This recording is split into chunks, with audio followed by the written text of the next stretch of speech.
As part of our ongoing series breaking down the fundraising and financing of the different Democratic primary candidates, we turn now to Ohio Congressman Tim Ryan, and joining us on the show with some excellent reporting on this is federal politics reporter at the Center for Public Integrity, Sarah Kleiner. Welcome back to the Damage Report.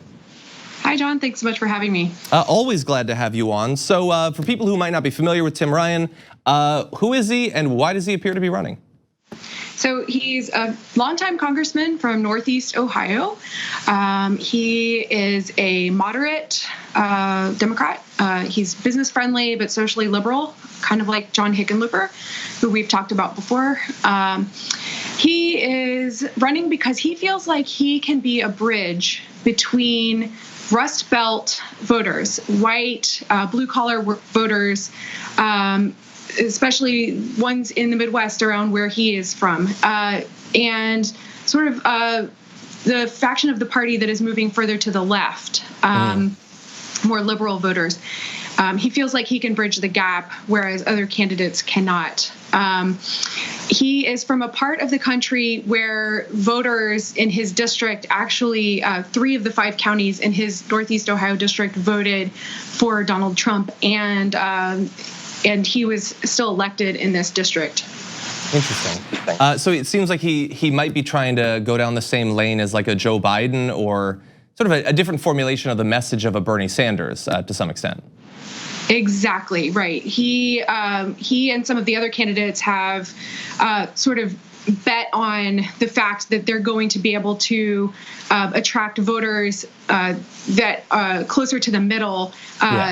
Probably in the general election, rather than Bernie Sanders or Elizabeth Warren, who are pushing to the left.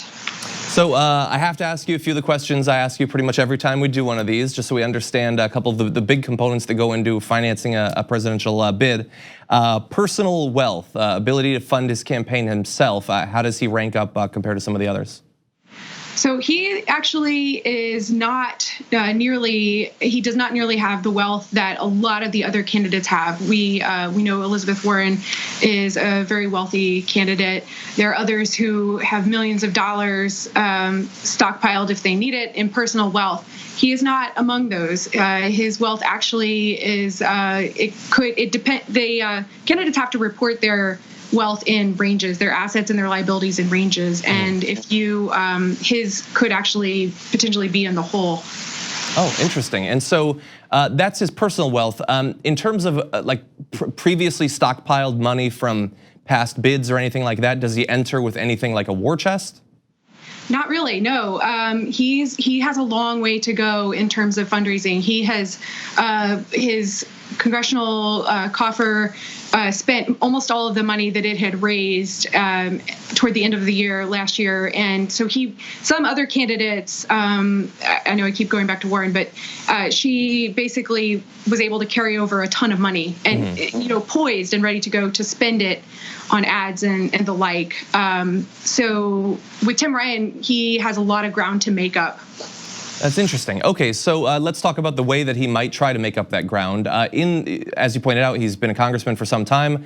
Are there trends in corporate backing for him? Any particular industries that are generally supportive of Tim Ryan that he might be able to rely on? Actually, that's a really good question, and he has right now. He's in a part of the state that I would like to point out is where General Motors has a plant that has closed down in his part of the state, and he and the United Auto Workers have worked together. They have basically blasted President Trump for his tweet storm about United Auto Workers. So I know that Tim Ryan and the auto workers are pretty close there. But yeah, so President Trump went on a tweet storm and was critical of the plant of General Motors for closing there. And Tim Ryan defended the company and said, and defended the union, the workers there, and said that they've done their best to try to get these jobs back, but it just hasn't been successful. Okay, and in terms of small dollar donations, one of the requiring factors to make it on the debate stage, historically, how has he done in that area? Right. So right now he's making a pitch. He actually has made a pitch for even $1. he says, if I can get enough of these $1 contributions, I can at least make it onto the stage. So Bernie Sanders has totally blown other candidates away when it comes to small dollar contributions. He has pulled in something like 85% of his donations have been from small dollar donors. Tim Ryan is lagging behind in that department as well. And so as is John Hickenlooper, he's not alone. John Hickenlooper is on the other end of that spectrum as well, something around 10%. Interesting. And I noticed in your write-up about this, which people should take a look at because there's a lot more details in there, he appears specifically to be having trouble fundraising from women in comparison to some of the other candidates. Is that correct? Right. We did an analysis, and it's on our website, publicintegrity.org. We did an analysis around the end of the year, beginning of this year, that looked at women who donated to political campaigns. And I worked on this with Carrie Levine, a senior politics reporter here. And basically what we found is that women were very influential in the midterms in 2018. And from what we talked to women across the country, and they are going to be a force to be reckoned with in 2020. Their energy is maintaining. They say they still feel like they have work to do. So again, that's another area where Tim Ryan needs to. He's going to have to capture women donors and women voters in order to be successful.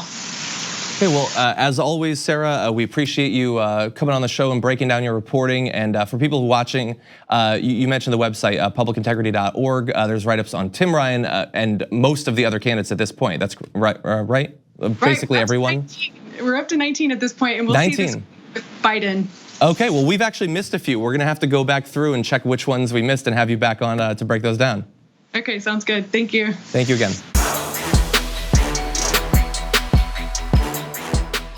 Thank you very much for watching this clip from the Damage Report. If you liked it, don't forget to subscribe to this channel and ring the bell on YouTube to get notifications of our new videos.